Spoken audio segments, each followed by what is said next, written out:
मुस्कुराहट है हुस्न का जेवर, मुस्कुराना न भूल जाया करो। किसी शायर ने बड़ी ही बेहद अंदाज में कहा है। दोस्तों, ग्लैम गाइड टीवी पर आपका हार्दिक स्वागत है।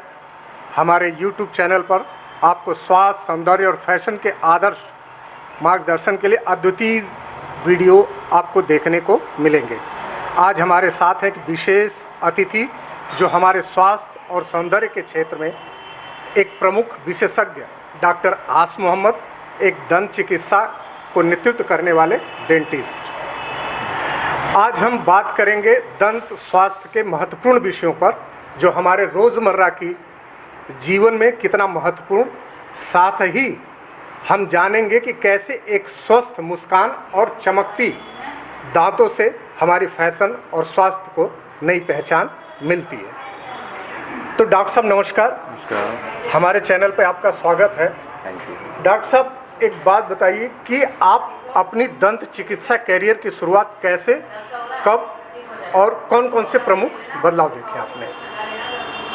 देखिए, करियर की शुरुआत तो सब बचपन में से कोशिश करते ही हैं कि हम डॉक्टर बने। बिल्कुल भाई, हर पेरेंट्स भी ये चाहते हैं कि ज़्यादातर कि हमारे बच्चे डॉक्टर बन जाएं, इंजीनियर बन जाएं, ठीक है। लेकिन एक सपोर्ट बहुत ज़रूरी होती है। बिना सपोर्ट के तो मुझे नहीं लगता कि कोई बच्चा इतने आगे पहुंच पाता है। तो सबसे पहले मैं थैंकफुल कहना चाहूँगा अपने पेरेंट्स को। मेरे फादर डॉक्टर हैं, वेरी नाइस। डॉक्टर एहसान फिजिशियन है, तो उनकी बड़ी सपोर्ट रही है। लेकिन उन्होंने मुझे कहा था कि बेटा फिजिशियन लाइन में चले जाओ, तो मेरा भी काम थोड़ा और आगे बढ़ता रहेगा। लेकिन मेरा शुरू से ही इंटरेस्ट था डेंटल में जाने का, क्योंकि डेंटल में क्या है कि मैकेनिकल वर्क ज़्यादा है, मैनुअल वर्क ज़्यादा है, तो हैंड वर्क ज़्यादा है, तो इसमें अपनी कारीगरी दिखानी पड़ती है। तो इसमें तो मुझे शुरू से इंटरेस्ट था, तो इसलिए मैं डेंटल लाइन में गया। मैंने ग्रेजुएट करा इंद्रप्रस्थ डेंटल कॉलेज से, और पोस्ट ग्रेजुएट करा मैंने इम्प्लांटोलॉजी में, वो आउट ऑफ इंटरेस्ट कर रखा है यूएसए से। और अब मैं प्रैक्टिस कर रहा हूँ, या आप लोगों ने देखा ही है कि प्रैक्टिस में कुछ आप कह सकते हैं। तो जब मैं प्रैक्टिस करता हूँ तो मेरा एम ये रहता है कि किसी भी तरीके से पेशेंट का फ़ायदा होना चाहिए। जहाँ हम अपने फ़ायदे के लिए सोचेंगे तो वहाँ फिर पेशेंट का फ़ायदा नहीं हो सकेगा हर जगह। तो पेशेंट का फ़ायदा सोच कर अगर हम काम करते हैं तो हमारी तो खुद काम हो ही जाएगा। और आपने जैसे आप भी काफ़ी टाइम्स में यहाँ आ रहे हैं, देख रहे हैं कि हमारे पेशेंट फ्लो काफ़ी ज़्यादा है, पेशेंट वेट भी करते हैं। तो इसका रीज़न यही है कि पेशेंट को एक अच्छा ट्रीटमेंट मिल जाता है with affordable cost. Treatment charges बहुत ज़्यादा नहीं होने चाहिए, जितने मिनिमम से मिनिमम हो सके हम वो कोशिश करते हैं कि कम से कम कॉस्ट पर पेशेंट को ट्रीटमेंट अच्छा मिल जाए, और ट्रीटमेंट क्वालिटी होनी चाहिए। तो इसमें जैसे डिजिटल एक्सरे वगैरह है, उसकी फैसिलिटी होनी चाहिए। बिना अच्छे इक्विपमेंट्स के भी ट्रीटमेंट पूरा नहीं हो सकता। तो हम सारी फैसिलिटी दे रहे हैं, पेशेंट्स भी खुश हैं और हम भी खुश हैं।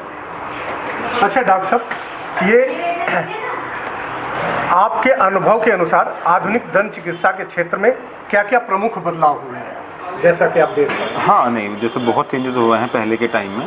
पहले क्या होता था कि अगर किसी को डेंटल पेन हो रहा है तो पेशेंट ने खुद या किसी डॉक्टर के थ्रू मेडिसिन ले लिया और आराम नहीं मिल रहा, तो लास्ट ऑप्शन ये होता था कि दांत को निकाल दिया जाता था। तो आपने देखा होगा कि पहले के ज़माने में जो बुज़ुर्ग होते थे, एजिड लोग होते थे, वो ज़्यादातर वो बत्ती से पहनते थे, डेंचर पहनते थे। तब के कंपैरिजन में अब लोग कम पहनते हैं। तो अब पेशेंट भी और डॉक्टर ये सब ये चाहते हैं कि किसी भी तरीके से हम दांतों को बचा लें। तो उसके नई नई टेक्निक्स हैं, जैसे बहुत कॉमन ट्रीटमेंट है एक रूट कैनाल ट्रीटमेंट, RCT। उसके ज़रिए हम दांत को, कितना भी पेनफुल टूथ हो और कितने भी ख़राब दांत हो, उसको भी हम बचा लेते हैं ट्रीटमेंट के ज़रिए। तो ये बहुत एक एडवांस टेक्निक आई है पहले के कंपैरिजन में, तो उसका लोग फ़ायदा उठा रहे हैं, दांत में बचा रहे हैं। दंत चिकित्सा में नए तकनीकी उन्नतियों का अनुसरण करते हुए कैसे आपने अपने इस बिजनेस को इस फैशनेबल रखा है? आप अपनी डेंटल प्रैक्टिस को कैसे आधुनिक बनाए रखते हैं? ठीक है, किसी भी लाइन में तो टाइम के बड़ी इंपॉर्टेंट होते हैं, तो हमें तो टाइम देना पड़ता है ज़्यादा, पेशेंट को भी टाइम देना पड़ता है। अब ऐसा नहीं है कि अगर हमारे पास पेशेंट ज़्यादा हैं तो हम पेशेंट को टाइम नहीं देंगे तो फिर कुछ नहीं चलेगा। तो हमें टाइम के बड़ी इंपॉर्टेंट है, तो टाइम को तो देना पड़ता है और क्वालिटी ट्रीटमेंट देना पड़ता है। दोनों ही चीज़ें बहुत इंपॉर्टेंट हैं। तो ये दोनों देंगे तो फिर काम भी अच्छा रहेगा और सब कुछ ठीक रहेगा। ठीक है, आपको लगता है कि लोगों को दंत चिकित्सा और जागरूक किया जा सकता है? और इसमें आपकी भूमिका कैसे हो सकती है? बिल्कुल, मैं आपको बताऊं कि हम अपने डेंटल अवेयरनेस कैंप भी लगाते रहते हैं। ओके। स्कूल्स में लगाते हैं। बहुत सी जगह हम कुछ इलाके ऐसे हैं जहाँ पर डेंटल फैसिलिटी नहीं है, डेंटल क्लिनिक्स नहीं है, वहाँ पर भी हम जाकर कैंप लगाते हैं। ओके। है ना, उनका भी हमारे पास एक डाटा है।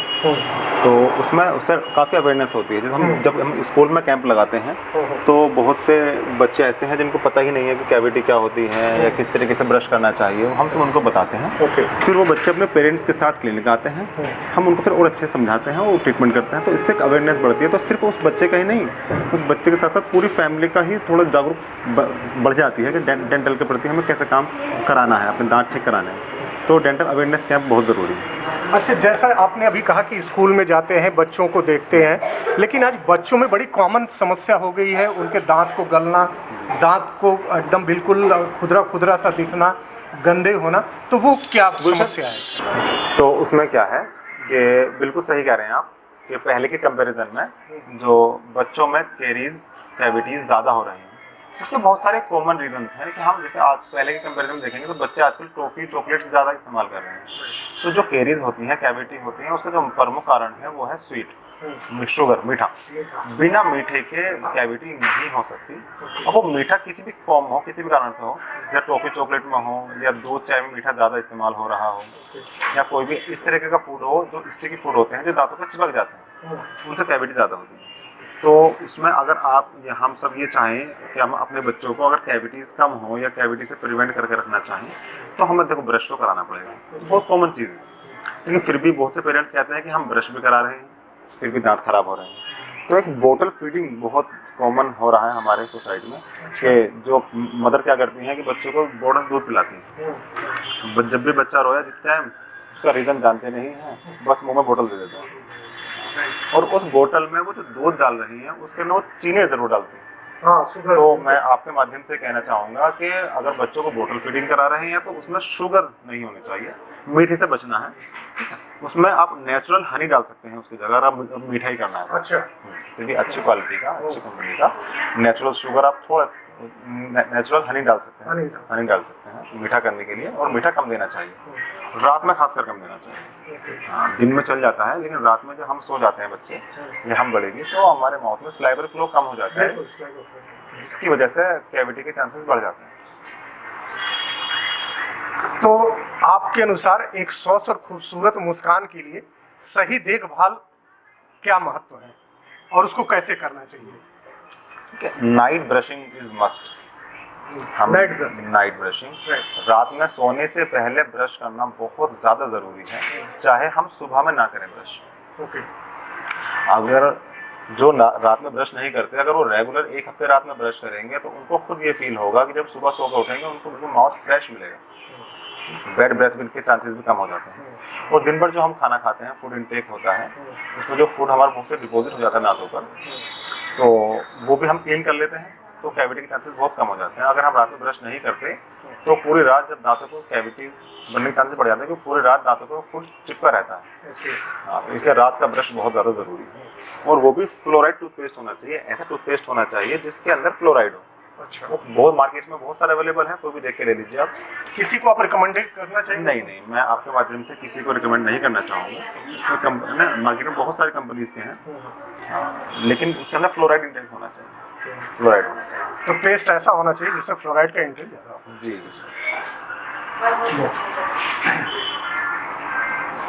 अच्छा डॉक्टर साहब, दांतों की सफाई और दांतों की सुरक्षा रखने के लिए लोग क्या क्या कदम उठा सकते हैं? ये हो गया हमारा, ठीक है। इसमें कम से कम 6 महीने में एक बार डेंटिस्ट के पास जाना चाहिए, जिससे अगर कोई भी परेशानी बननी स्टार्ट हो रही है तो शुरुआत में पकड़ में आ जाती है और उसका ईजिली ट्रीटमेंट हो जाता है। कम खर्चा होता है, कम टाइम लगता है, कम दर्द होता है। लेकिन बहुत से लोग क्या है, वो लास्ट स्टेज पे दिखाते हैं, फिर कुछ नहीं हो सकता, फिर दांत निकलवाना ही पड़ता है। इसलिए प्रॉब्लम हो या ना हो, मिनिमम आफ्टर 6 मंथ्स तो हमें डेंटिस्ट को विजिट करना चाहिए।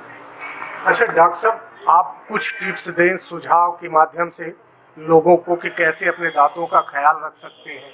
वही मैंने बताया कि ब्रशिंग मीठा कम करना है और रात में ब्रश करना है। ये बहुत सिंपल तरीका है जो हर कोई कर सकता है।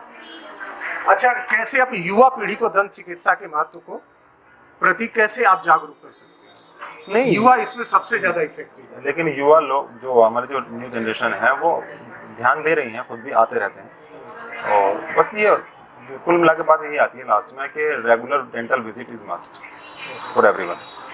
अच्छा डॉक्टर साहब, कई बार आपने देखा होगा कि लोगों के दांत बहुत उबड़ खाबड़ आगे पीछे ऐसे हो जाते हैं, बिल्कुल हो जाते हैं। तो वो काफी प्रॉब्लम होता है, उसकी स्माइल अच्छी नहीं लगती, दांत मतलब फेस का कितना भी गुड लुक नहीं, लेकिन उसकी वजह से काफी वो ऐसे बिल्कुल देखो कितने भी आप पार्लर में जाकर मेकअप करा लीजिए, कितने भी आप अच्छी ड्रेस पहन लीजिए, अगर आपकी एक स्माइल अच्छी नहीं है, और अच्छी स्माइल के लिए अच्छे टीथ होने बहुत ज़रूरी हैं। अच्छे टीथ से क्या मतलब है कि प्रॉपर अलाइनमेंट में और क्लीन टीथ होने बहुत ज़रूरी है। तो अगर उसके आजकल बहुत एडवांस टेक्निक आ चुकी हैं।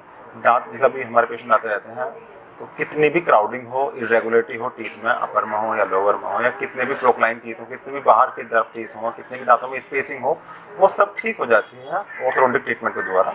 इसमें ब्रेसेस लगते हैं, अलाइनर्स, आजकल लेटेस्ट टेक्नोलॉजी अलाइनर्स होते हैं, लेकिन टीथ अपने प्रॉपर पोजीशन पर आ जाते हैं। अगर पेशेंट चाहे तो ट्रीटमेंट कराएं, तो बिना ट्रीटमेंट कराए तो कुछ नहीं हो सकता। और अगर टीथ इरेगुलर होते हैं, टेढ़े मेढ़े होते हैं, तो उनके खराब होने के चांसेस भी ज़्यादा होते हैं। तो अगर दांत अपने अलाइनमेंट में होंगे तो वो लाइफ बढ़ जाती है उनकी। ठीक है। डेंटल हेल्थ में रखावट बनावट के लिए लोगों को कैसे प्रेरित करना चाहिए ताकि अपनी दांत की अच्छे से देख रेख कर सकें, अपने फैशनेबल जिंदगी को बनाए रख सकते हैं? साल में एक बार अगर हम डेंटल क्लीनिंग करा लें, स्केलिंग बोलते हैं, स्केलिंग तो स्केलिंग बोलते हैं। स्केलिंग में क्या होता है, अल्ट्रासोनिक स्केलर होता है, उसके माध्यम से हम दांतों की सफाई करते हैं, जिसमें कोई भी साइड इफेक्ट नहीं होता, दांत घिसता नहीं है, उसकी कोई शाइनिंग में कोई फर्क नहीं पड़ता। तो हम स्केलिंग कराकर अगर पॉलिश करा लेते हैं साल में एक बार, तो दांत हमारे बिल्कुल क्लीन रहते हैं, कैविटी फ्री रहते हैं, और दांतों की लाइन बढ़ जाती है।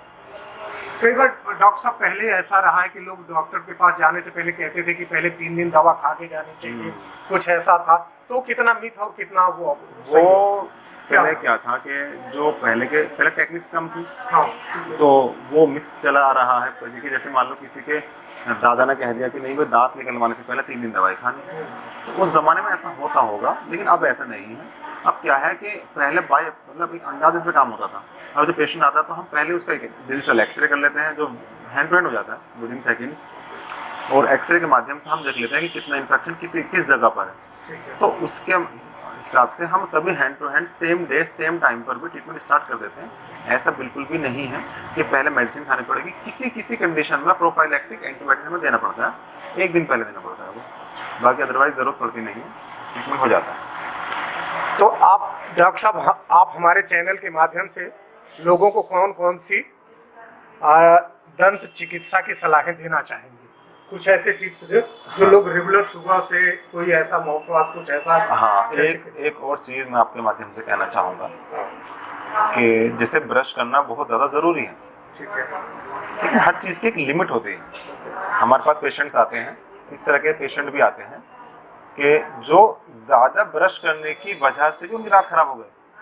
अच्छा, उसको भी एक लिमिट में रखना है जी। हार्ड, अगर आपका ब्रश हार्ड है या आप फोर्सफुली कर रहे हैं, ज़्यादा कर रहे हैं, या दिन में बहुत से पेशेंट आते हैं 3-3, 4-4 बार ब्रश करते हैं, तो उसकी वजह से हमारे जो दांत की सुपरफिशियल इनेमल लेयर होती है वो घिसने लगती है। जब ऊपर की लेयर घिस जाती है, फिर सेंसिटिविटी होने लगती है, फिर पेन होने लगता है, परेशानी बढ़ती रहती है। तो एक soft, ultra soft tooth brush use करना चाहिए हम सभी लोगों को, और हर 3 महीने के बाद ब्रश चेंज कर देना चाहिए। Every 3 month, after every 3 months you have to change your tooth brush. और ब्रश भी बिल्कुल सॉफ्टली लाइट हैंड से करना चाहिए, हमें हार्ड ब्रशिंग कभी नहीं करनी चाहिए। तो हमारा मकसद टीथ को क्लीन करना है, घिसना नहीं है। और कोई भी चीज़ अगर हम रेगुलर डेली अगर हम हार्ड ब्रशिंग करेंगे तो एक टाइम ये आता है कि दांत हमारे घिस जाते हैं, तो इसका थोड़ा ख्याल करना चाहिए। ठीक है। तो देखा आपने कि डॉक्टर आस मोहम्मद ने कितनी बेहतरीन तरीके से सभी प्रश्नों के उत्तर दिए। मुझे लगता है कि आपको बेहद पसंद आया होगा। ग्लैम गाइड का ये विशेष कार्यक्रम कैसा लगा कमेंट करके ज़रूर बताएं, और चैनल को सब्सक्राइब करना ना भूलें। और जैसा डॉक्टर साहब ने बताया उसे यदि आप फॉलो करेंगे तो आपके दांत हमेशा मोतियों की तरह चमकते रहेंगे, आपकी स्माइल बेहतरीन रहेगी।